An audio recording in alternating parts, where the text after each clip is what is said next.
Afrika mobimba e, tokangi maboko, tozali kotala e. Bana basili na kokende, bana basili na kotekama e, na banguna. Afrique, mon Afrique, Afrique des fiers guerriers dans les savanes ancestrales. Afrique que chante ma grand-mère au bord de son fleuve lointain. Je ne t'ai jamais connu, mais mon regard est plein de ton sang. Ton beau sang noir à travers les champs répandus. Le sang de ta sueur, la sueur de ton travail, le travail de l'esclavage de tes enfants.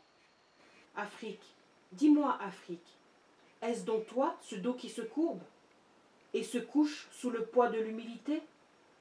Ce dos tremblant à zébrure rouge qui dit oui au fouet sur la route de midi? Alors gravement une voix me répondit. Fils impétueux, cet arbre robuste et jeune, cet arbre là-bas, splendidement seul au milieu des fleurs blanches et fanées, c'est l'Afrique, ton Afrique qui repousse patiemment, obstinément, et dont les fruits ont peu à peu l'amère saveur de la liberté. Chère maman en devenir, le sentiment de liberté, de dignité, du respect de soi, de la démocratie agissante, de l'estime de soi, de la solidarité et surtout du patriotisme triomphant qui nous anime, nous exhorte en ce jour du 8 mars 2014, dédié aux femmes du monde, à nous adresser à vous toutes qui êtes loin de nous, mais près de nous et de nos cœurs, au nom de notre association dénommée Du Baume au Cœur. Pour la petite histoire, notre association a vu le jour en Suisse, dans la ville de Lausanne, à l'issue des événements tragiques qui endeuillent de manière récurrente notre pays, voici bientôt 2 décennies. Elle est en substance l'expression d'affirmer notre solidarité avec nos mères, sœurs, enfants congolais et autres citoyens du monde vivant sur notre sol, livrés injustement à la barbarie des guerres d'agression orchestrées par des pays et des sociétés multinationales en mal de profit illicite de nos immenses ressources naturelles et stratégiques. Excédés par des cris et des appels incessants de détresse provenant des femmes, enfants, hommes et personnes âgées victimes de viols systématiques de toutes sortes en RDC en général et dans sa patrie orientale en particulier, la solidarité agissante devient par voie de conséquence pour nous un devoir patriotique pour le rétablissement de la justice, de la paix sociale et de l'équité au sein de la mère patrie.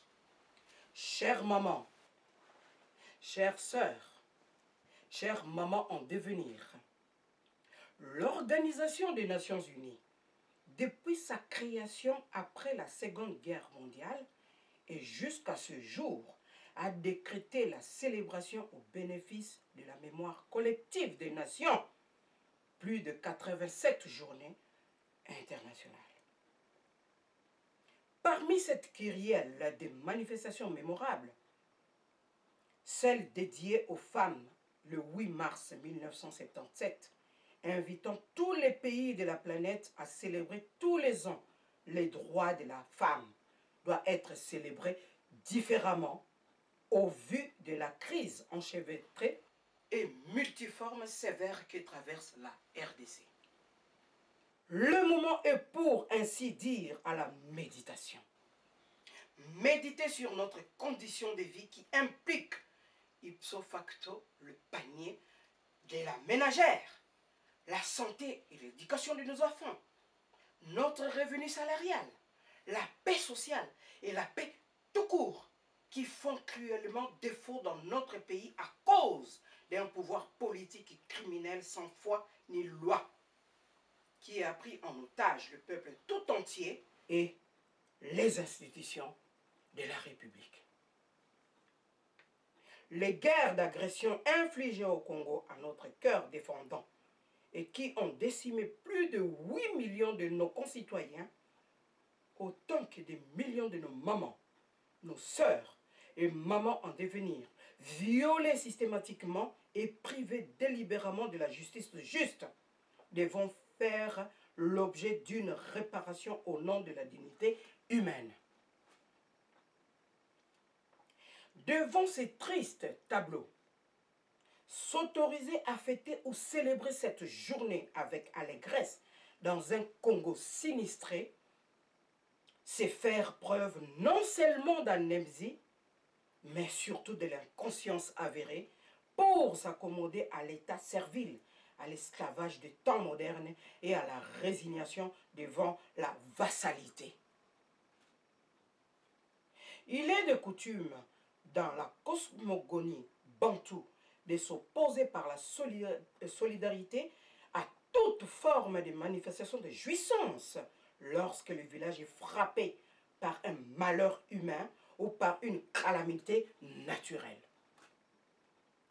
Et le malheur au Congo, de Vita Kimpa, de Simon Kimbangu, de Patrice Emery Lumumba et de Pierre Moulele porte un nom, Joseph Kabila. Serviteur portenté de Paul Kagame de Rwanda et de Kaguta Museveni de l'Ouganda, ainsi que des sociétés multinationales qui exploitent impunément nos richesses naturelles. Dans ce Congo de nos ancêtres, où la classe politique a démissionné devant ses responsabilités pour céder à la cupidité, au mercantilisme, à l'égoïsme rampant et aux intérêts personnels, il n'y aura jamais, jamais espoir de justice et d'équité.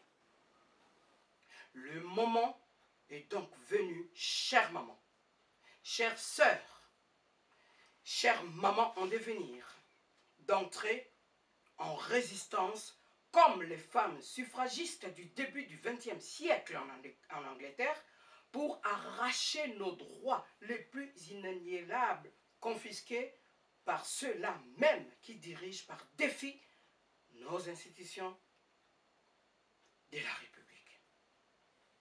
La Constitution congolaise, dans ses articles 63, 64, nous en donne les garanties, étant entendu que la femme est par nature porteuse de l'humanité tout entière.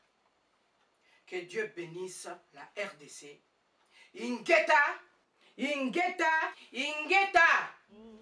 Medi ben baka, medi nzela na yo ya bato nyonso, medi nzela na yo ya Lumumba, medi nzela na yo ya Che Guevara, medi nzela na yo ya Malcolm X, medi nzela na yo ya Umniope, medi nzela na yo ya Félix Mumie, medi nzela na yo ya Nguyen Van Choi, medi nzela na yo ya Tsoki, medi nzela na yo ya Camille.